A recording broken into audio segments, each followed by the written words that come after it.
Housekeeping বা controller পয়েন্টের যে পর আমাকে পাওয়ার আইসির চ্যাপ্টারটা খুলতে হবে। পিএস হোল্ড আর পাওয়ার অ্যান্ড রিসেট যদি কলকম সিপিইউ হয়, সেই পয়েন্টের সেই বল নাম্বার বা তার সঙ্গে যুক্ত কোনো ক্যাপাসিটর বা টিপি কে দেখতে হবে।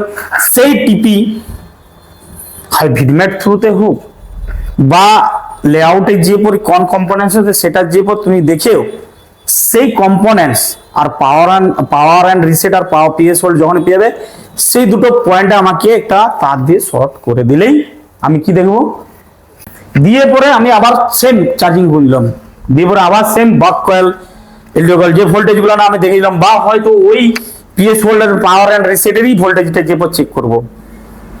আলটিমেট যদি সেখানে স্ট্যান্ড বাই হয়ে যায় তাহলে প্রবলেম কে? সিপিইউ মনে থাকে, যেমন প্রবলেম কে সিপিইউ।